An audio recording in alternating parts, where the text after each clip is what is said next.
Welcome to the Ask the Geographer podcast series, brought to you by the Education Department at the Royal Geographical Society with IBG. I'm Rachel, your host, and in each episode I'll be joined by geographers from across the globe to delve into current events, publications and research, all tied to the fascinating world of geography. Welcome to another episode of the Ask the Geographer podcast series, where we are joined by Professor Jonathan Oldfield from the School of Geography, Earth and Environmental Sciences at the University of Birmingham. John's research delves into the understanding of the natural environment through a Russian or Soviet perspective, of which one of his focused areas is on Soviet climate science. Russia holds a pivotal position in the climate change conversation. Its natural resource potential, along with its somewhat turbulent political relationship with other nations, poses both opportunities and challenges for the region. And it has a long history of scientific work related to climate systems as well as climate change. As one of the world's largest producers of oil and gas, economic gain from these resources often puts Russia in stark contrast with other global responses to climate change. However, with the effects of climate change on Russian soil becoming more apparent and consequently harder to ignore, the decisions by the country's leaders is one of great importance. With John's unique insight to this area of geography, we will unpack Russia's relationship with climate change at both national and international scale. John, welcome to the podcast. Can you briefly talk us through Russia's historic involvement in climate change science? Yeah, sure. So I should perhaps say that so my main current interest is in the science of climate change and the history of that climate science within the Russian and Soviet context. And important to say that Russia and the Soviet Union has a long-standing engagement with climate change science, and also with a kind of broader understandings of climate systems and so on. I think that's important to be aware of. And it's, I think, useful maybe to think about it in two ways. One is what was going on domestically, and also what was going on the international stage, and perhaps just talk through briefly around those two areas. So if you think about what was going on domestically within the Soviet Union, there was a lot of early interest in climate change, particularly late 50s into the early 60s, but then it began to blossom in the late 60s, early 70s. So there's quite a long history there. And it's analogous to what was going on in the West to a large extent in the US and the UK and so on.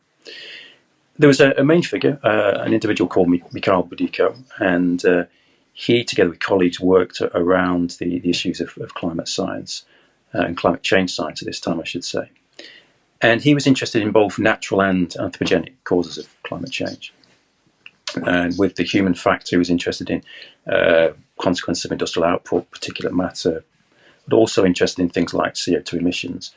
And again, this was all going on around the late 60s, early 70s.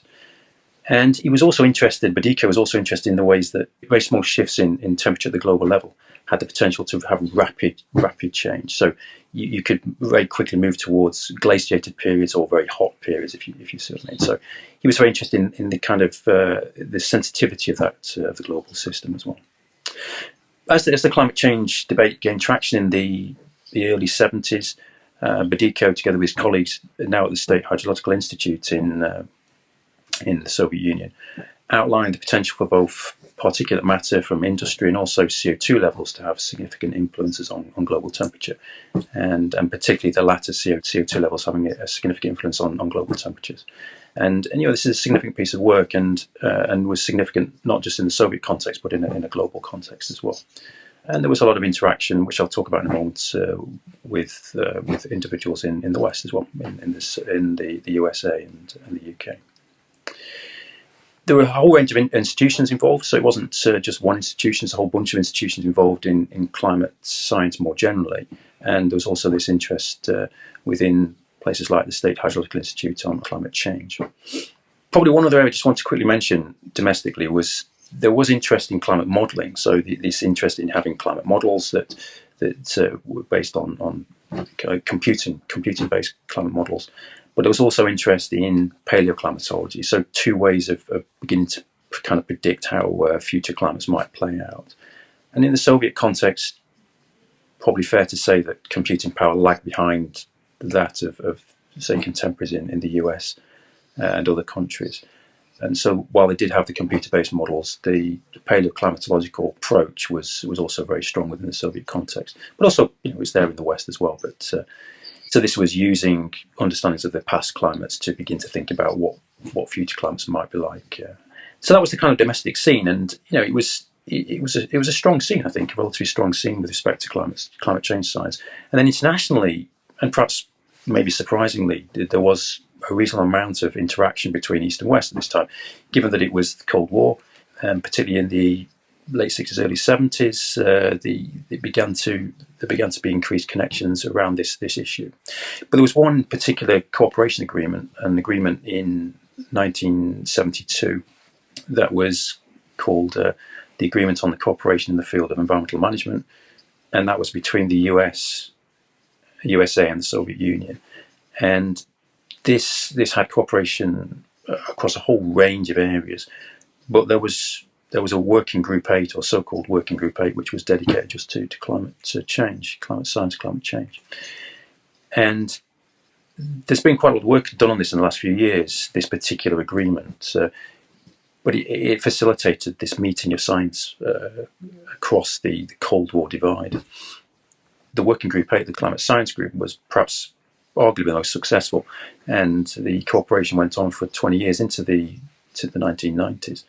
And actually that group would be, the science that was discussed in that group around climate change was very influential with the IPCC. So the IPCC, the Intergovernmental Panel on Climate Change, that emerged in, I think, 1988, a lot of that underlying science can be found within that working group 8. So I think it's an important part of that whole process.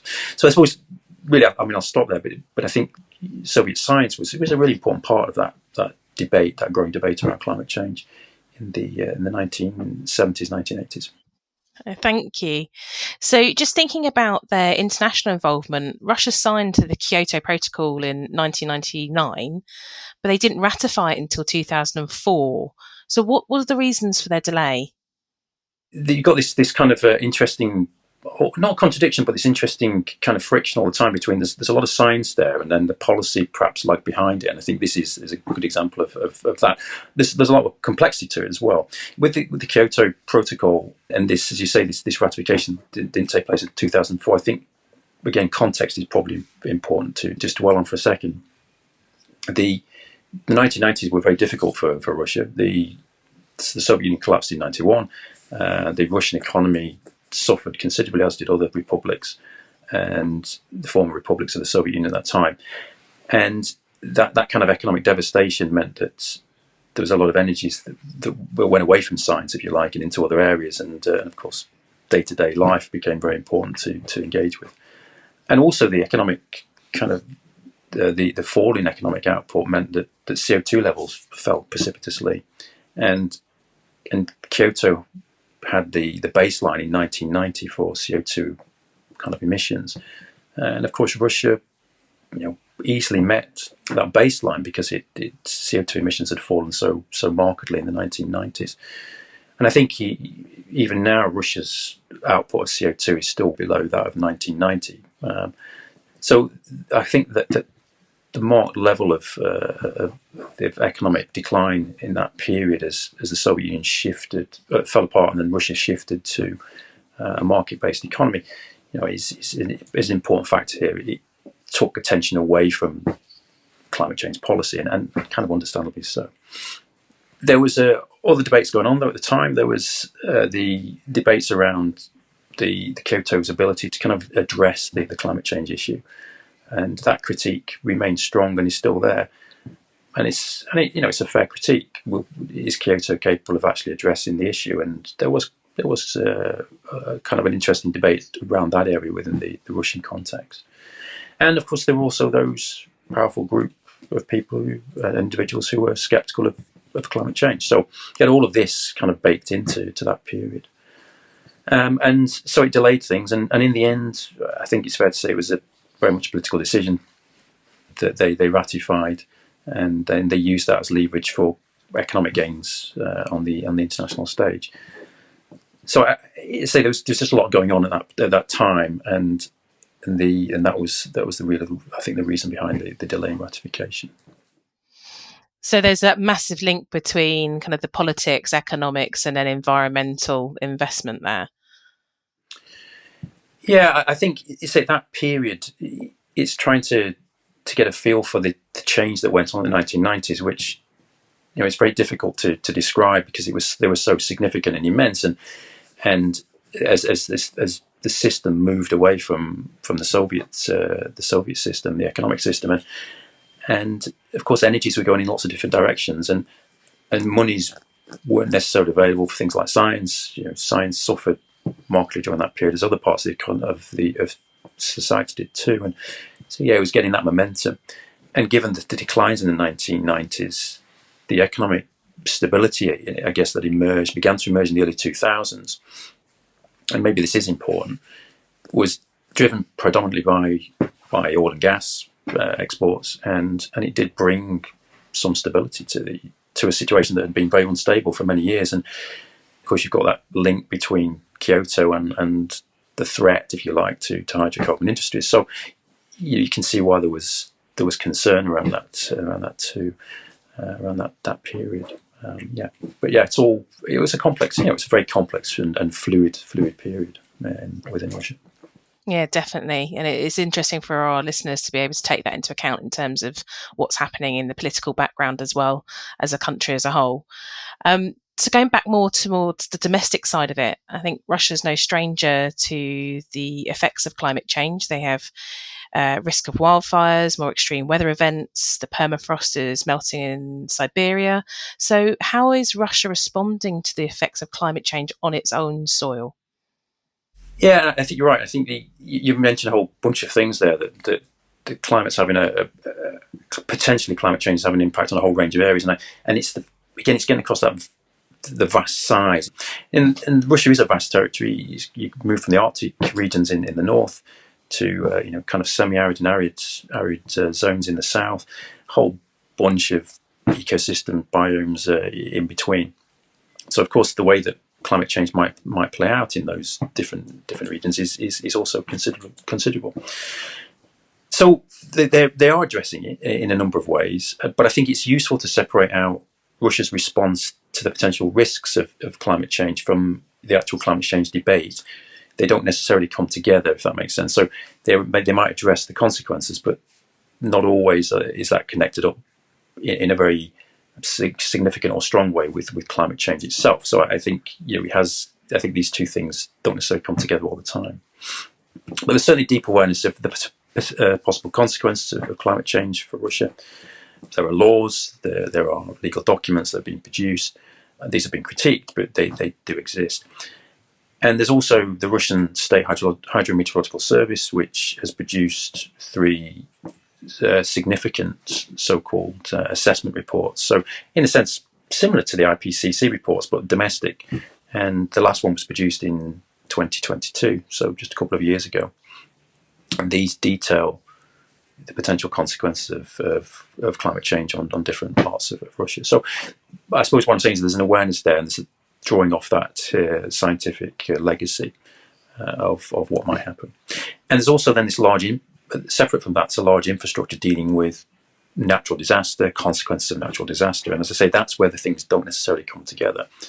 But these two areas certainly exist. There are also state documents. So there are annual environmental reports which outline remedial activities to address consequences of, say, extreme weather or permafrost melting and so on.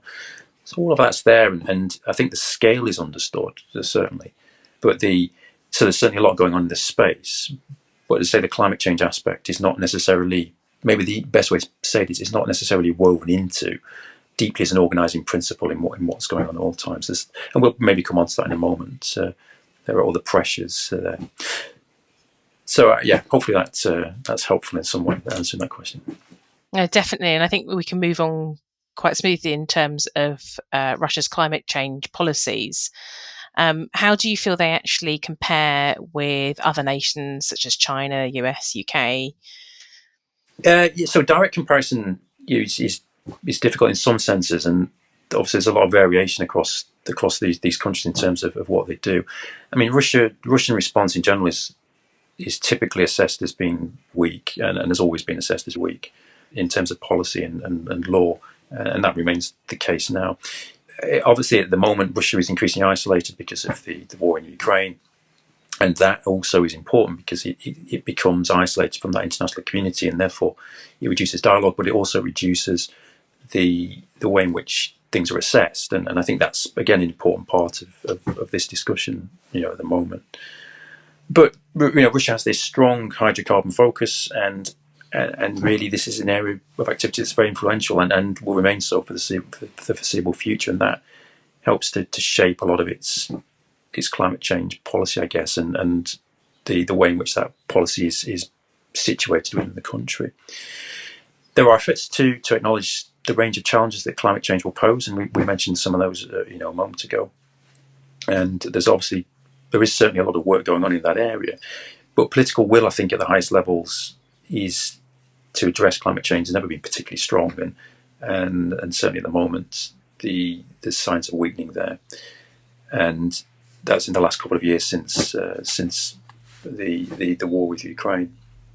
So I think the noted isolation of Russia from the international stage is kind of accentuating the situation at the moment, and I think that means that the climate change issue is increasingly muted and at the moment.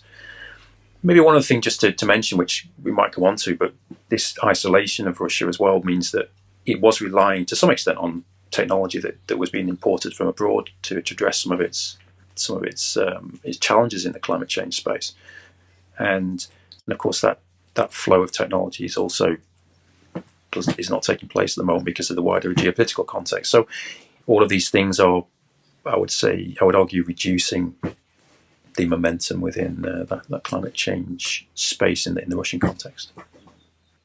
Thank you. I think leading on to that, with Russia's increasing isolation, obviously they built an economy based on oil and gas. So how does that reliance on oil and gas play in shaping their climate policies? Yeah, so I kind of touched on it, but I think it's incredibly important, and it has been in the last 20, 25 years an incredibly important part. And the oil, gas, the hydrocarbon kind of sector is an incredibly really powerful shaping force within the economy and more broadly.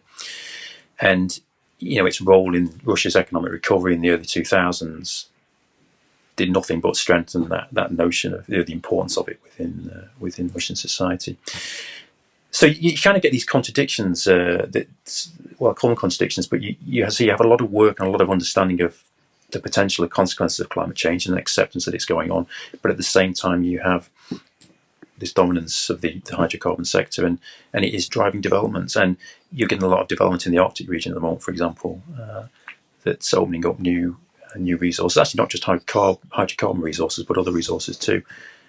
So you get these kind of contradictions playing out, and the current international situation, geopolitical situation, as we mentioned a moment ago, isn't helping that focus. There's a lot of energy in that space, but it's going in so many different directions.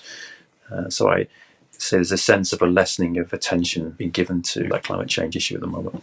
Yeah, definitely. And obviously leading on to that, with the fact that during the Kyoto Protocol, Russia had its baselines already there, and its isolation and its geopolitical situation at the moment, how do you feel Russia's actually responding to the international pressure to reduce carbon emissions? Yeah, so I think in general, Russia's always been relatively maybe quiet, not necessarily the right word, but quiet within that international process. And I think part of that is explained right from the start, and we mentioned it earlier, that because of this economic decline in the 1990s, there's never actually been any real pressure for Russia to get its CO2 emissions down, because it's already hitting the kind of baseline that was used in the 1990s. So it's never had that impetus to do that. It's always shaped its engagement with that international process, but it does remain part of it, and that's important. And it was part of Kyoto, it was part of the Paris Agreement, and I think that's important. It's not just, I know people understand, will say it's symbolic, but I think they remain part of that process. And to go back right to the start, the science there is a wealth of science and understanding and insight in the Russian context that exists. And there are state bodies that are producing data and assessments and documents that outline the pressures. And I think at the moment, to go back to the last question that we were discussing, I think the international isolation at the moment is just meaning that it's giving less attention to that international pressure, and I it is significant for the wider climate change debate. You do need Russia in that debate. It's such a key part of the global climate change issue. So at the moment, it's a difficult period to put it mildly. Yeah, definitely. More or less the last one from me, but thinking about the changing climate with particularly the Russians' Arctic strategy, we touched on the fact that the melting of the ice or more readily available resources that are coming into the Russian Arctic.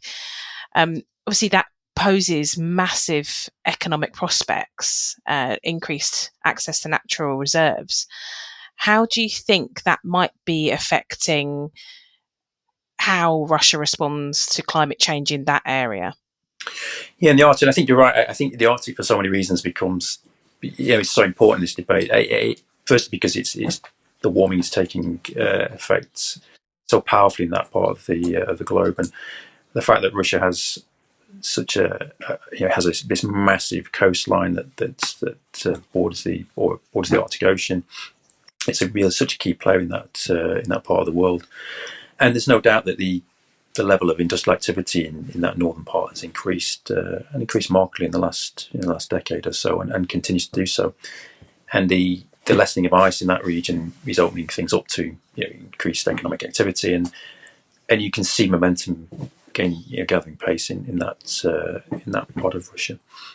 In the reports that I mentioned earlier, there were references to some of the activities there, and you can see you can use proxies like the output of certain pollutants and so on, that the level of industrial activity in those regions is increasing, and I say I think it will continue to do that as ice recedes and economic activity becomes easier. So yeah, that's again, it's an ongoing issue. Yeah, so once again, we've got that idea of economic decisions driving perhaps more national level political decisions on how to manage those areas. Yeah, and I think that interest in opening up those northern seas, allowing easier access of shipping, movement east and west, the import and export of items has been there for a long time. It was part of part of discussions and debates during the Soviet period as well. So there's a lot of momentum there to take advantage of the opening up of the Arctic waters. As I say, it's not just something that's appeared in the last few years. It's been there for decades. That interest. So again, it's that momentum. So you can't see that going away at the moment at all. John, thank you for your time today. It's been fascinating to explore the ways in which climate change is addressed from a Russian perspective. If any of our listeners wanted to find out more about this subject, where would you recommend them look? Yes, I think some useful starting points would be, so there's a website that independently tracks the climate action for different countries, and it's called Climate Action Tracker. And you can access reports on Russia's engagement with the policy process, the climate change policy process. And it's quite an interesting first routine to get a sense of where Russia is and also how Russia's approach changes over time. So it's a useful website to start with. The BBC website and similar types of websites are always useful just to stay on top of the general debates, particularly Russia's engagement with things like the COP, the Conference of the Parties, and the climate change policy in those areas.